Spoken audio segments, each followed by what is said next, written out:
हुसैन को आप हसन ही की तरफ से हैं, कुछ हुसैन को ही बताइए।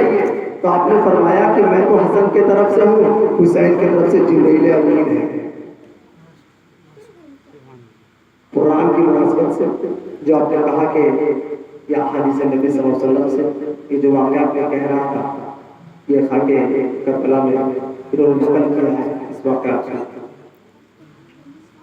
आप करबला के लिए जाने से पहले अपने चचेरेज़ाद भाई मुस्लिम बिन अकील रज़ी अल्लाह तआला अन्हु को रवाना करते हैं कि जाओ कुफे की खैरियत दो, क्या बात है नहीं। आप जाते हैं, बहुत परेशानी में सफर, दो राहबर साथ में गए, उस गर्मी, शदीद गर्मी में पानी की तलाश में निकले, वो दोनों इंतकाल कर जाते हैं।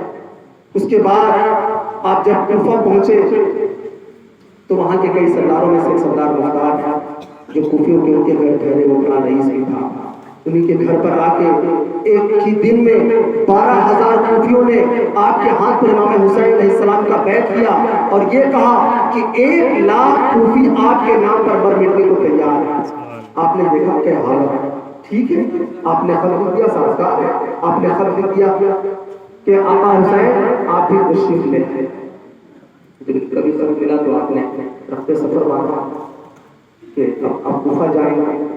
लेकिन उस वक्त जब हज़रत मुस्लिम बिन अकील कूफा आए हैं तो कूफे का वाली जो है ना वो नुमान बिन बशीर है, जो मुल्कान अहले बैत में से है और वो अंग्रेजी पसंद नहीं करते, जबकि वो एक हुक्मरां है उमवी सल्तनत की तरफ से, यजीद के ही तरफ से। लेकिन इन्होंने कहा कि देखो तुम लोग किसी तरह का कोई फितना फसाद मत करो, कोई लड़ाई झगड़ा मत करो, लेकिन वो जान रहे हैं कि जो आए हैं वो अहले बैत हैं, जिनका ये इंतजार कर रहे हैं वो इमाम पर हक है। तो उन्होंने कुछ नहीं कहा। यह खबर मिल गई यजीद को, यजीद के खीमे में उसके मुशाविरों में से एक मुशीर जो है वो ईसाई था जिसका नाम है सरजो। उसने मशवरा दिया एक ऐसे शख्स का जो बलदुल हराम है, जो इब्न कसीर ने भी लिखा है, और बहुत बड़ा फासिक और फाजिर है, बहुत बड़ा शकी है, जिसके दिल में थोड़ा सा भी रहम नहीं, जबकि उसको यजीद पसंद नहीं करता था। और वो बसरा का था। एक खत आया, शाही खबर लगा हुआ खत मिला तो उसने समझा इब्ने ज़ियाद कि लगता है कि यहाँ से भी मेरी नौकरी गई, लेकिन वहां पर तो उसको लौटने लगा। उसको पता चला बसरा के साथ साथ तुम्हें कूफा भी दे दिया। नुमान बिन बशीर को हटाओ और जाकर कूफा को भी संभालो। सारी बात लिखी थी कि वहां इमाम हुसैन अलैहिस्सलाम आने वाले हैं, वो बाकी हो गए, बाकी हुकूमत हो गए। दरअसल बाकी यजीद थे और यजीद पलीद,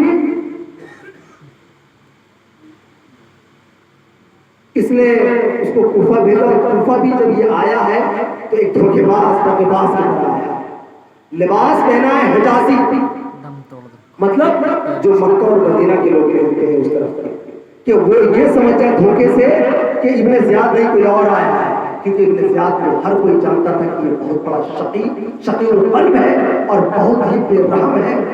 ये ना बच्चा देखता है, ना औरत, ना बूढ़ा, ना जवान, किसी को भी कत्ल कर डालता है।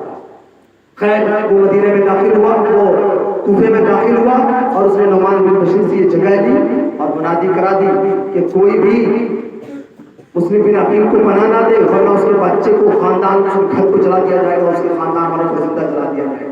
यही कूफी जो उनके नाम पर मरने को तैयार थे, एक एक करके उनका साथ छोड़ के गोया आपने शहादत का जाम किया। और आपके 2 8 और 7 साल के बच्चे जिनको आका हुसैन ने भेजा था खैरियत लेने के लिए, आप तो खत रवाना कर चुके थे कि आप आ जाएं, आप सफर में हैं आका हुसैन, और इधर हज़रत मुस्लिम रज़ी अल्लाह तआला शहादत का जाम पी लिया और आपने 2 बेटों को शहादत कर। लेकिन आपको जब गिरफ्तार करने के लिए भेजा, आप तुआ के घर में, ज़ईफ़ा के घर में, और इसी ज़ईफ़ा तुआ का बेटे का नाम बिलाल है। यही अपने मालिक को जाकर बताता है, जो इब्न अशद है वो जाकर इब्ने ज़ियाद को बताता है कि मेरे गुलाम के घर में वो छुपे हैं, और वो 70 घुड़सवार को भेजता है हज़रत मुस्लिम को गिरफ्तार करने के लिए। बोला कि वो खानदान असदुल्लाह है, अहले बैत है, 70 सवार कोई काम नहीं करेंगे। इन्होंने 300 सवार को भेजा एक शख्स को गिरफ्तार करने के लिए, और उन 300 लोगों का भी हौसला पस्त है। लास्ट में इब्न अशद ने कहा कि मैंने तुम्हें आपको अमान किया, लेकिन उनको तो मालूम था कि हाल क्या होगा, वरना किसी की हिम्मत नहीं हो रही थी कि आए और हस्ते मुस्लिम चमके। इनके ऊपर पत्थरों से वार किया गया, तलवार लेकर किसी सामने आने की हिम्मत नहीं थी।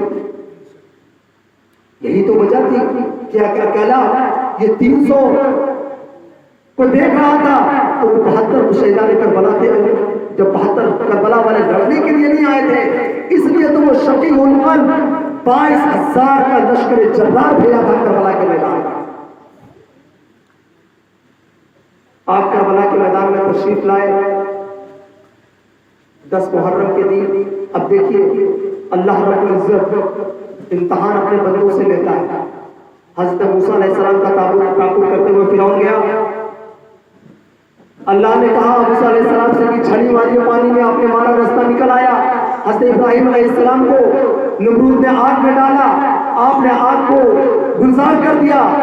हज़रत इब्राहीम अलैहिस्सलाम ने इस्माइल अलैहिस्सलाम को कुर्बान करने के लिए छुरी चला दी, लेकिन अल्लाह ने रोआ नहीं कटने दिया। हर जगह अल्लाह रब्बुल इज्जत अपने बंदों से इम्तिहान लेता है, और ये सब अपने इम्तिहान में पास हुए। लेकिन हज़रत इमाम हुसैन रज़ियल्लाहु अन्हु, हज़रत इमाम हुसैन अलैहिस्सलाम की तरह इम्तिहान दुनिया में किसी ने नहीं दिया। बेशक। और जिस तरह आप इस्तिकामत के साथ, साबित कदमी के साथ रहे, जिस तरह से आपने अपने नाना से किया हुआ वादा, अपनी वालिदा माजिदा से किया हुआ वादा निभाया,